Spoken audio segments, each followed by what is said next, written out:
Bueno, chavos, seguimos. Esta sería la clase 2. Esta la dedicamos a la clase 9, el video 2, a los ingenieros químicos.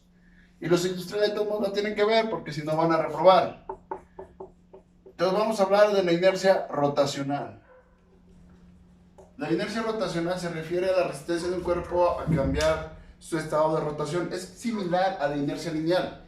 Cuando tú hablabas de inercia lineal, era la resistencia de un cuerpo a cambiar su estado. Yo en la clase les puse unos ejemplos, por ejemplo, de alguien sentado en un camión, cuando el camión frenaba, cuando el camión arrancaba, y bueno, ahí ya hablábamos de inercia, es decir, la resistencia de un cuerpo a cambiar su estado.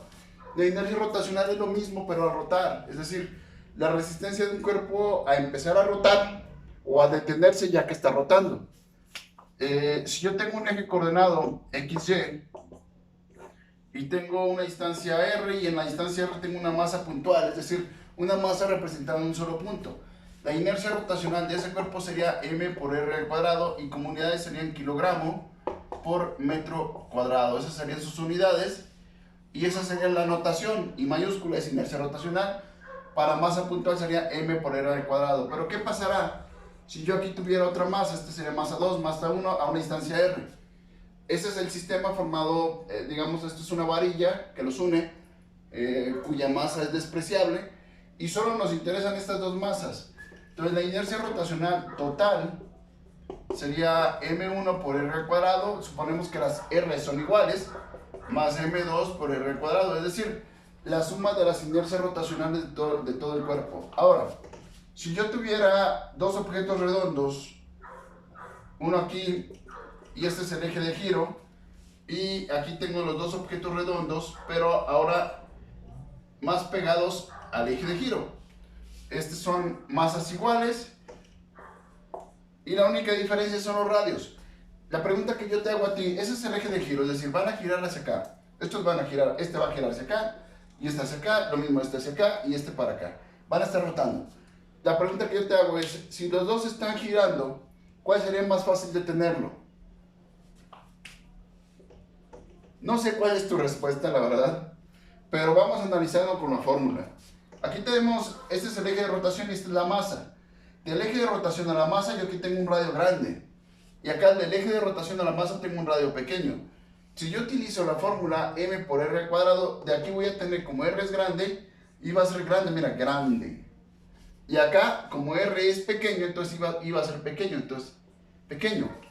Entonces, este tiene mayor inercia rotacional, quiere decir que este es más difícil empezarlo a girar, o ya que está girando es más difícil detenerlo, comparado con este.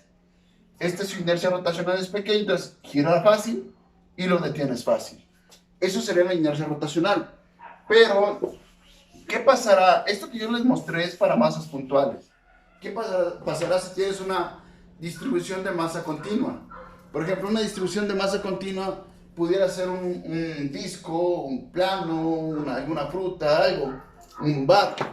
Cuando son distribuciones de masa continua, sería esto.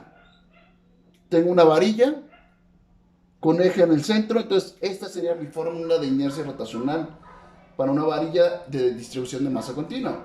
Cuando tienes el eje a un lado, el eje en medio y el eje al otro lado. Aquí lo puedes ver. Cuando tienes un cilindro hueco, cilindro sólido, cilindro hueco con pared delgada, esfera sólida y esfera, ¿qué? Hueca de pared delgada. Entonces, cuando ya son distribuciones de masas continuas, tienes que utilizar integrales para poder calcular la fórmula de la inercia rotacional. Bueno, aquí dice momento de inercia, es inercia rotacional. Y bueno, eso los puedes consultar en tablas. El curso no tiene el alcance para ver integrales, entonces tú lo consultas en tablas, descárgalos para que lo pongas en tu formulario y al momento del examen pues los tengas a la mano. Y bueno, entonces vamos a hacer un problema. Bueno, espérame. De la inercia rotacional. Para hablar de casos lineal y angular,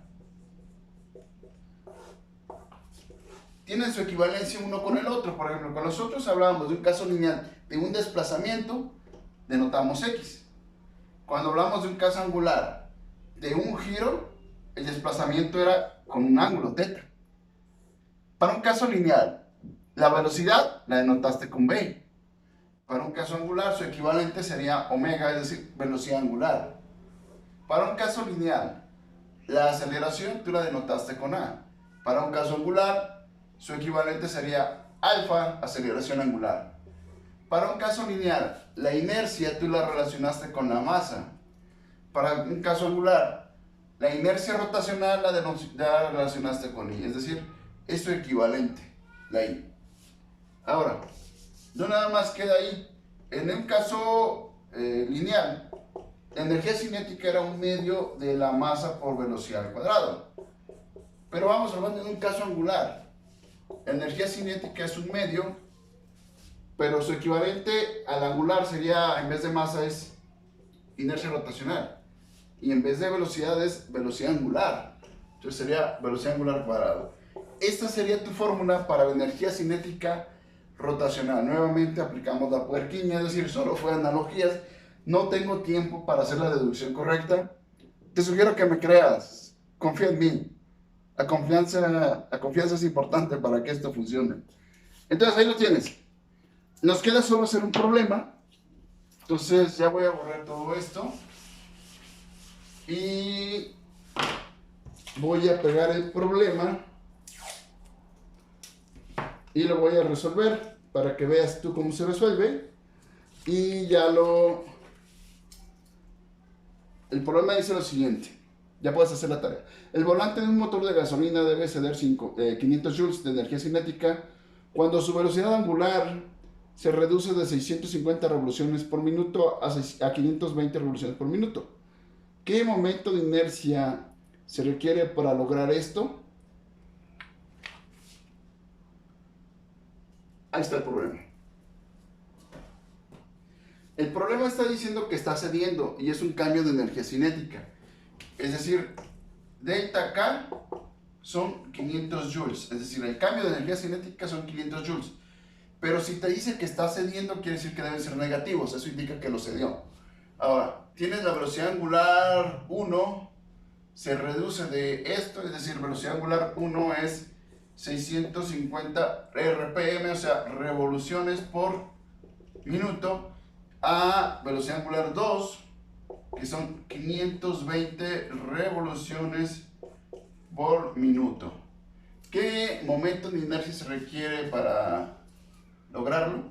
Es decir, te pregunta ahí. De estas dos, hay que hacer el análisis dimensional para cambiarlo a radianes por segundo. Es decir, un minuto son 60 segundos. Lo pongo arriba para que minuto se vaya con minuto. Una revolución, pongo abajo para que revolución que está arriba se vaya con revolución que está abajo. Es 2 pi radianes. Y ya pondré aquí mi resultado. Acá es lo mismo. Un minuto son 60 segundos. 2 pi radianes son una revolución. Y ahí está. Haciendo las operaciones adecuadas, me quedaría que esto es 68.07 radianes por segundo y este es 54.45 radianes por segundo. Se deduce de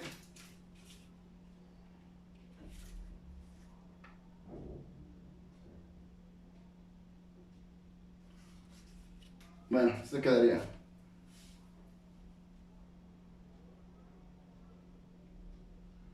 bueno, ¿qué más? Entonces, de esta fórmula, bueno, I es la que tú no conoces. Delta K es igual a un medio de I por omega 2 al cuadrado menos un medio de I por omega 1 al cuadrado. Despejas omega, digo omega no, I, y el despeje te tiene que quedar de la siguiente manera.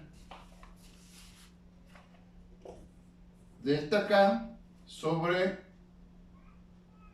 omega 2 al cuadrado entre 2 menos omega 1 al cuadrado sobre 2.